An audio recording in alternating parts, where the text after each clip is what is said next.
Welcome to Gone Fishing, a show diving into the cybersecurity threats that surround our highly connected lives. Every human is different. Every person has unique vulnerabilities that expose them to potentially successful social engineering. On this show, we'll discuss human vulnerability and how it relates to unique individuals. I'm Connor Swam, CEO of Empath Security, and welcome to Gone Fishing.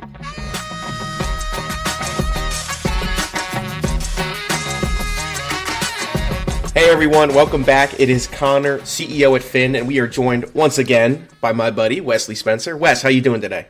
I'm doing great, Connor. Thanks for having me. Anytime. I always love our conversations. So do I. On a previous episode, I had made a prediction that about the future of cybersecurity.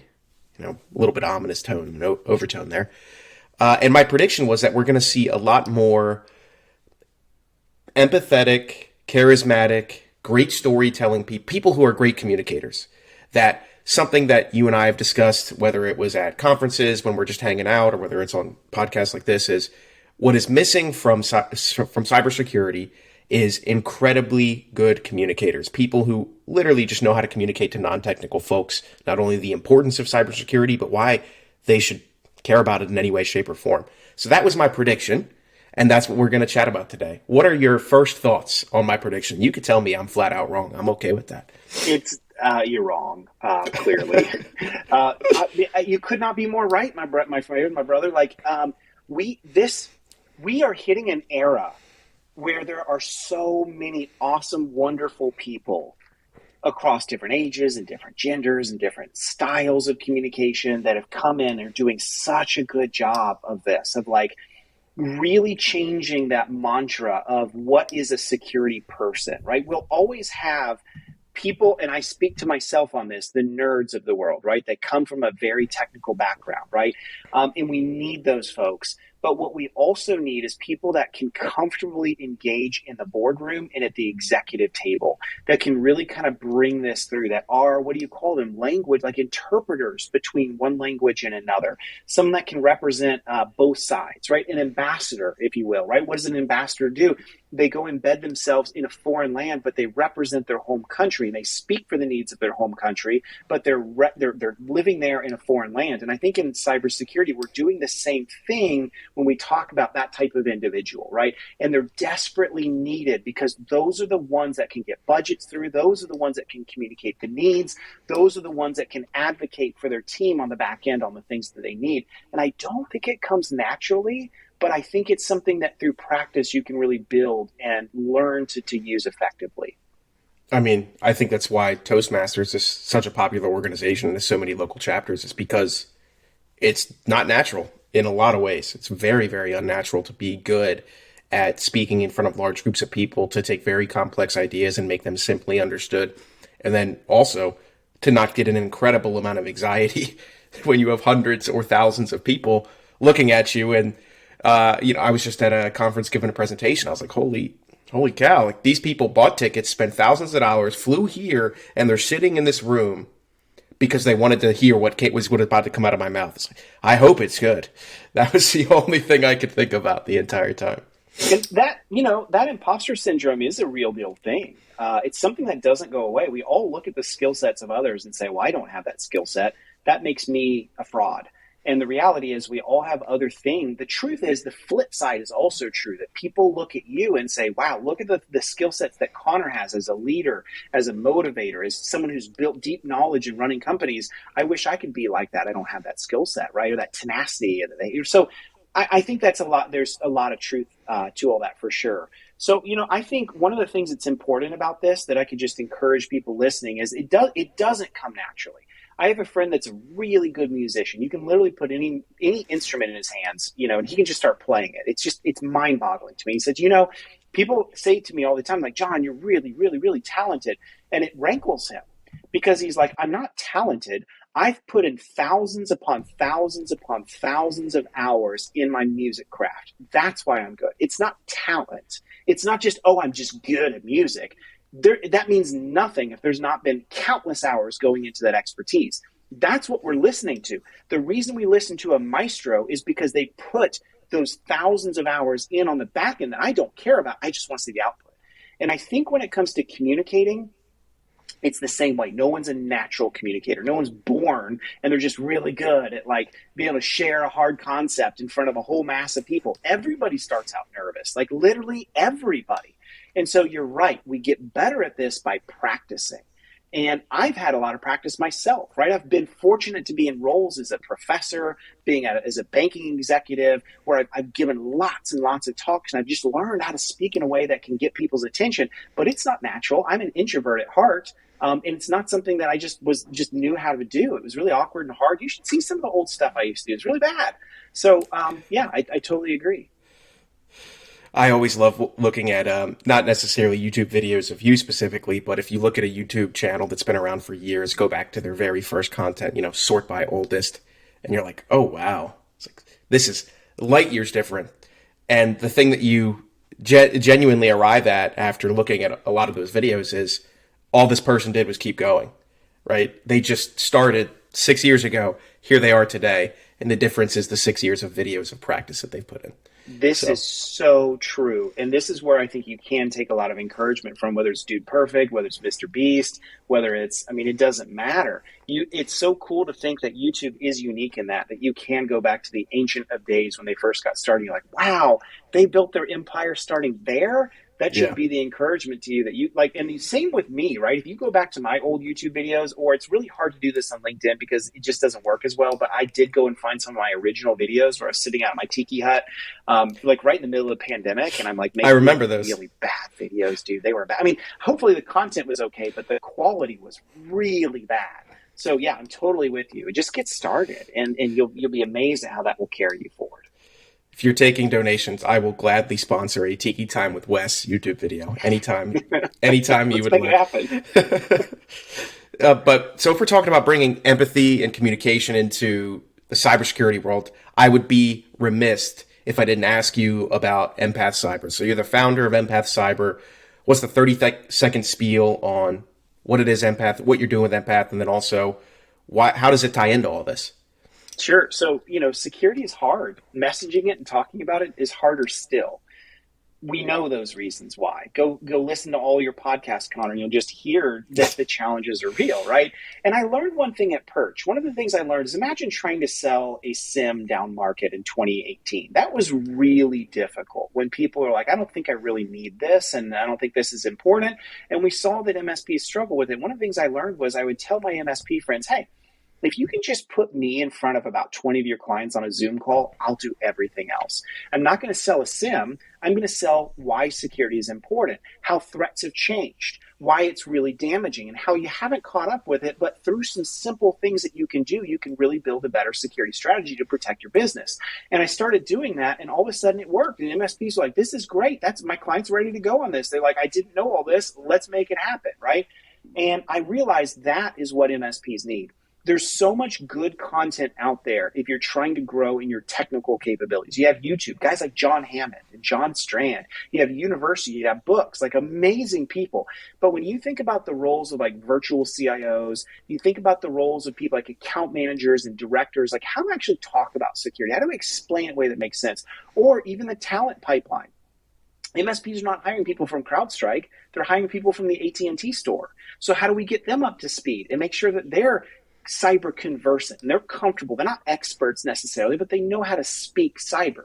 And that to me is what Empath Cyber is all. That's why I built the platform, is I really wanted there to be a landing place, a safe space for those people to come in and say, this is what we're all about. This is what we're training and teaching and educating. We're all going down this journey together. So it's way more than 30 seconds, sorry, but I get passionate about it because I really believe that if we get, and it doesn't matter if you use Empath Cyber or not, if we get better at speaking cyber, everything falls into place. The client gets what they need in terms of better security, in terms of making sure their livelihood is set for the future. You get what you need, which is a really good business and good revenue. Everybody wins out of this. And so I think it's really important that we get better at all of that. And that's why I created Empath as a way to help in that. That's one of the things I say.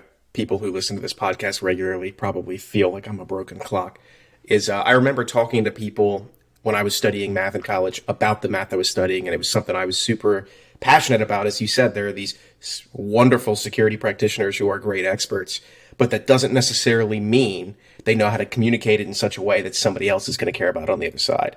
And I see the same thing happening in security that happened to me in person. Is the light dims from their eyes as soon as you open your mouth and start the conversation. Their mother, their brother, their uncle, their friend they haven't talked to in 7 years is calling them from the next room, and all of a sudden they got to go. And you're like, oh, is it something I said? It's like, yes, it was everything you said, actually. So that was one of the things that I had recognized early on is, oh, that's my fault. Like, I have to find a way to make this relevant to the people that I want to have an impact on, not the other way around. I have to go to them and talk to them how they'd like to be talked with, not expect that it's going to happen the other way around. So here's a key to this. I don't think we talk about this enough in security, is body language. This is like, you really learn how to get better body language, and you'll notice that things start to open up.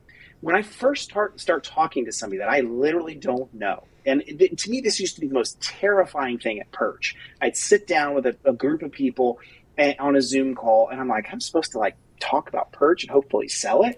This is really difficult, and they don't know who I am. So one of the things I've learned to do is put a big smile on my face and to just jump in like, hey, tell me about your MSP.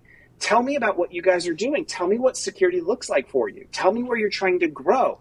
And I'm telling you, when you lean forward, you have a big smile on your face, you have this open body language, it truly disarms people, because no one wants to be the guy or the gal in the room that's like the mean person to somebody that's smiling and happy and genuinely cares about it, right? So like, practice that. I know for us IT nerds, it's really hard to smile sometimes, like I'm doing right now, like you're doing. If you're just listening, just trust us, we're smiling.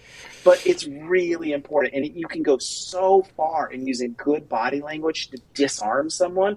And then they're going to be receptive to listen to what you're saying, because they're like, that's different. I don't meet a lot of people that are like acting and carrying on this way, right? So don't be inauthentic about it, but find a way to truly disarm them. And a big smile goes a really long way. If you're able to make a friend, I promise you, you will make way more sales. If there are any people who have to sell security listening, just worry about making the other person on the end of the line feel like you're friendly, warm, inviting, conversational, and don't even ask them to buy anything at the end. Just say, maybe this is a fit, or honestly get to the end and say, doesn't sound like we're a fit. Here, go over here, though, and check these people out. I think they might be able to help you. That gives you so much more credibility. Like, when I used to do the sales, I used to turn away people. It's like, you know what, actually, I don't want to deal with this right now, so I think someone else can help you better. And they're like that meme, like the Zoidberg meme, where they're like, take my money. It's like they want you, they feel like you're being genuine and you're being honest. And that's what people really care about. That is so true. And again, practice in front of a mirror. Like, maybe that's your how-to. I'm trying to make sure I always give like practical how-tos. Yeah. Practice in a mirror, seriously, about talking about security, about introing some of those open-ended questions you like to begin a conversation with a client on, and just practice it in front of a mirror. Make sure you're smiling. I'm telling you, it goes a really long way. But yeah, that whole idea of empathy, maybe I'll just close on this one, Connor, is empathy is about stepping into other people's shoes.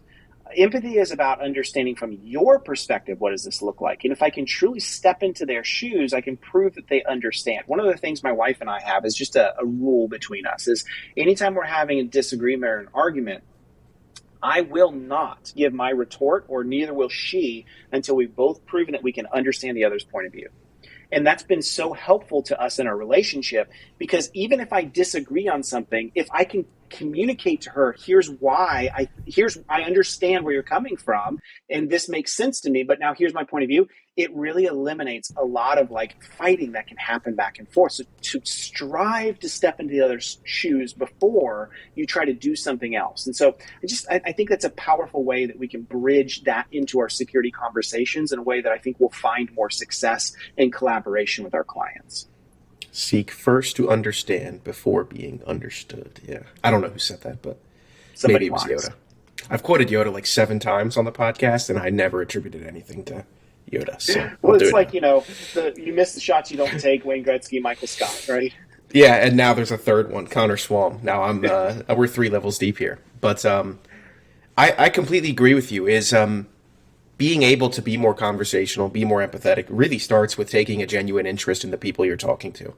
And I've tried to communicate that to everyone I come across, is people, it's like, first question people ask, how do I fake being interested? It's like, that's a great question that tells me you have no idea what you want to do here, because you can't fake it. People suss it out. They feel it. like the body language unintentionally will give you away at some point. So taking a genuine interest, asking questions. I used to asking questions until I got embarrassed. And I would say, I can't start talking about myself until I feel embarrassed about asking these questions because I've asked so many in a row. Stupid, seemingly stupid things like that are just so helpful at learning how to talk with people better. Indeed so. Indeed so. This has been such a fun conversation. Well, where can people find you? Where can people find Empath if they wanted to take a look and maybe see some more of your bright, smiling face? Yeah, so easy to get to it. Empathcyber.com is the best place to go, and you can kind of see what it's all about and kind of see the mission behind it. But a couple of the things I would lead you to as well, if you're interested, is we do have like platforms for like the entire MSP. If you want to bring your whole team in, empathcyber.com/join, and it'll give you all the info you need. But also the other thing is I've got a newsletter now, Connor, and I'm doing a weekly newsletter just covering things I think are interesting, giving links to videos and other stuff that I'm producing. And you can get to that at empathcyber.com/power up. So it's what I call the Empath Power Up newsletter. And so I think I got close to 1,000 MSPs in it already, which is really cool, and would absolutely love anyone else to join as well. So thanks for letting me shout out myself a little bit. Anytime. I love what you're doing. I love what you're up to at Empath. And actually, I was going to say, I hope it's called Wes's Wisdom, but now I feel like Wes's Wisdom would have been a more catchy title, but I'll let somebody else make the branding decisions for you. That's okay. A little too presumptuous for me, I think.